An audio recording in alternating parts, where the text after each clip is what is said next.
Yeah, hello guys, welcome back to the channel as part of our Python programming language series. Today we are going to solve the next problem. In this problem, we need to write a Python program which takes two numbers as input. Two numbers, okay? Let it be A and B. One variable is A and one variable is B, okay? I'm changing the color to differentiate between the answer and question. Two variables A and B, and two numbers as input, and these variables we thought A and B, and tells whether both are equal or not. So what is the output? It should print either equal or not equal. We have two cases, either equal or not equal, equal not equal, equal not equal, only two cases, correct? These are the two cases. Now how we will do this? First we need to think. First we need to understand how to get the input.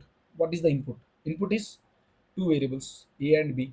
Let it be A and B, okay? Now how to tell whether two numbers same or not? How to tell? We have one very good operator, that is known as equal to operator, okay? Equal to operator. If you write A equal to B, what it will do? If both are same, if both are same, if both are same, what it will return? If both are same, what it will return? True. If both are different, what it will return? False. If both are different, it will return as a false. From these, if you observe it as a condition, this is if condition. We have only two cases. Either both are same or both are different. We don't have any third case, right? Either this or that, either this or that. In these cases, what we should use? We should use if else condition. For this, if A equal to B, if both are same, then what we need to print? We need to print equal. If both are different, then what we should print? Not equal. This is the condition, guys. This is just simple, small condition. That's all.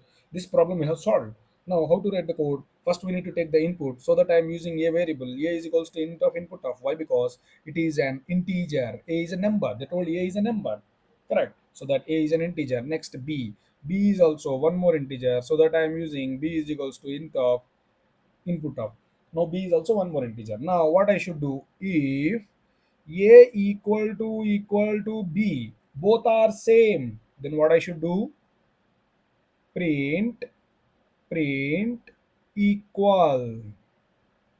Else what if the condition is failed? What I should print? Not equal. That's all, right? If it is not equal, then it is not equal only. If both are same, equal, or else not equal. That's all, very simple. But what you people understand means, see the line, the gap I am maintaining for the code which is inside. If I am giving the indentation gap and I am writing the code, okay? These things you should understand. If I write the program in Python interpreter, I will write in the same way. These things, indentation, if anyone are new to the indentation, you can please watch my video on the indentation so you can get a better understanding on that, okay? I hope this is clear. Now I will write the program and we will verify, okay? Now see, just I am taking one value, int of input of. First value I got. I am using Python online GDB compiler. Next, second value b is equals to int of input of. Now I got two values, a and b. If a equal to b, if both are same, then what I should print? What I should print? Equal, or else. If that is not true, what we should print? Not equal. That's all. Only two cases whether we need to print equal or not. For example, let's see. First value is 5, second value is 6. Both are not same, so it is printing not equal to. Now, if you observe, if I am pressing 3, enter 3 again, both values are same. In this case, it is printing both are equal. That's all. This is very simple. It's a easy code. Don't try to think that they are easy. Just we are in a learning phase. We are going day by day. We are increasing the hardness of the problems and we are understanding it, okay?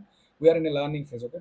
Don't try to crack big problems. It will take some time. If you understand these things very clear, why I am using double equal to and why I am using if else in this question, for this question basically why I am keep. If you can find the reasons for these questions, you got the concept clear.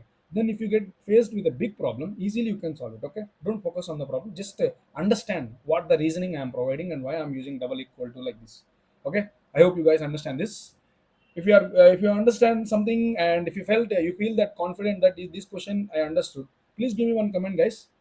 I am waiting for your comment. Okay, let's meet you in the comments. Okay, guys, meet you in the next video.